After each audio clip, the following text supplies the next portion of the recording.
Hello guys and here I am again Riddhi और स्वागत है आपका दान टोल ट्रूथ में। 4 जून को जहां एक तरफ इलेक्शंस के रिजल्ट अनाउंस हो रहे थे, वहीं दूसरी तरफ नीट के भी रिजल्ट अनाउंस हुए, जिसके बाद वो बच्चे जो रिजल्ट्स का वेट कर रहे थे कि कब रिजल्ट अनाउंस हो और उन्हें इंडिया के टॉप प्रेस्टिजियस कॉलेज में एडमिशन मिले, उन सभी बच्चों के सपने टूट गए। क्योंकि जहां 2019 के बाद सिर्फ 2 या 3 बच्चे फुल मार्क्स लाकर टॉप करते थे, वहीं इस साल टोटल 67 बच्चों ने फुल मार्क्स से टॉप किया था। और इससे भी शॉकिंग बात तो ये है कि 7 से 8 बच्चे तो हरियाणा के एक ही सेंटर से थे। अब इन सब के बाद हम इसे एनटीए से हुई एक मिस्टेक तो कह नहीं सकते, क्योंकि साफ साफ दिख रहा है कि इसके पीछे बहुत बड़ी हेराफेरी हुई है।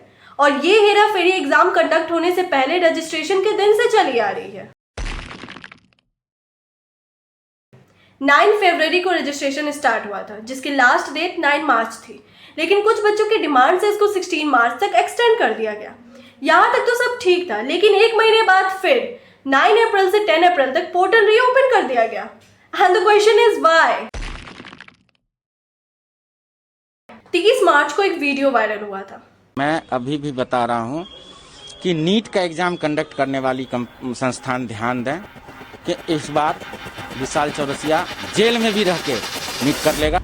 इसमें जिस विशाल चौरसिया की बात हो रही है वो बिहार का रहने वाला है और ये पहले से गवर्नमेंट एग्जाम्स के पेपर लीक कराने के जुर्म में जेल में है। फिर 5 मई को पटना में एक एफआईआर दर्ज हुई, जिसमें मेंशन है कि एग्जाम के एक दिन पहले पेपर लीक हुआ था और पटना पुलिस ने 13 लोगों को गिरफ्तार भी किया था। 4 मई 2024 की रात्रि ले जाकर प्रश्न पत्र उत्तर सहित दिया गया तथा याद करने के लिए कहा गया था। आज की परीक्षा में सभी प्रश्न 100% मिले। कई टेलीग्राम चैनल के स्क्रीनशॉट भी वायरल हो रहे हैं, जिसमें नीट के पेपर को 30,000 और 3 लाख के बीच में बेचा जा रहा है। पेपर अवेलेबल 5th में 100% गारंटी है हमारी, सेम आएगा, नहीं तो refund. That means they are saying the same paper will come, if it doesn't come complete refund also. अब इतने सबूत होने के बाद किसी बेवकूफ को भी पता चल जाएगा कि हाँ पेपर लीक हुआ है, लेकिन एनटीए अभी भी इसको डिनाई कर रही है। And again the question is why. कई बच्चों के पेरेंट्स ने तो 10-10 लाख देकर सेंटर ही खरीद लिया कि उनके बच्चों को वीआईपी ट्रीटमेंट मिल सके। वो वहां गए, टाइम पास किए और फिर बाद में किसी एक्सपर्ट ने उनका पेपर सॉल्व कर दिया। कई स्टेट जैसे झारखंड, ओडिशा, महाराष्ट्र और कर्नाटका तक के बच्चों ने गुजरात के गोधरा के एक सेंटर को अपना प्रिफर्ड एग्जाम सेंटर के लिए चूज किया है। अब ऑब्वियस ही बात है, एग्जाम के समय हम अपने आसपास के सेंटर को चूज करते हैं, ना ही हजारों किलोमीटर दूर। इसका मतलब उस सेंटर पे माल फंक्शन हुए हैं, लेकिन इन सब सबूतों के बाद भी एनटीए री एग्जामिनेशन नहीं करा रही है। कई बच्चों को तो 718 और 719 मार्क्स मिले हैं।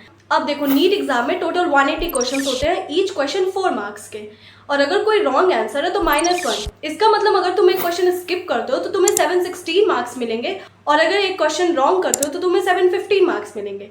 तो ये 719 और 718 कहाँ से आ गया? अब इसको एनटीए ने जस्टिफाई करते हुए कहा है कि उन सेंटर पे जहां बच्चों को लेट पेपर बांटा गया था, उन बच्चों को ग्रेस मार्क्स दिए गए हैं। और किस बेसिस पे?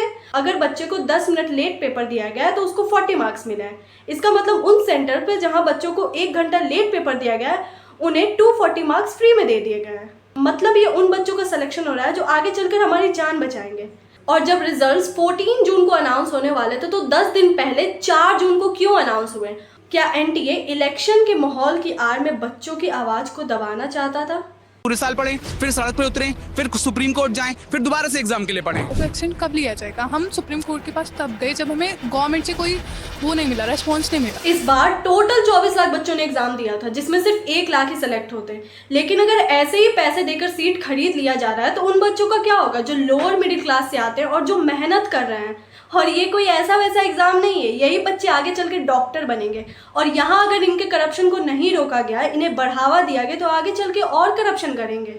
तो सबसे पहले इस एग्जाम के स्कैम में जो इन्वॉल्व है, इंक्लूडिंग एनटीए, उन सभी के खिलाफ गवर्नमेंट ऑफ इंडिया को स्ट्रिक्ट एक्शन लेना होगा। और बीजेपी के मैनिफेस्टो के हिसाब से एनडीए गवर्नमेंट को पेपर लीक के खिलाफ स्ट्रिक्ट लॉ लाना होगा, क्योंकि पिछले कई सालों से कई एग्जाम्स के पेपर लीक हो चुके हैं और यही सही समय है पेपर लीक के खिलाफ स्ट्रिक्ट लॉ लाने का।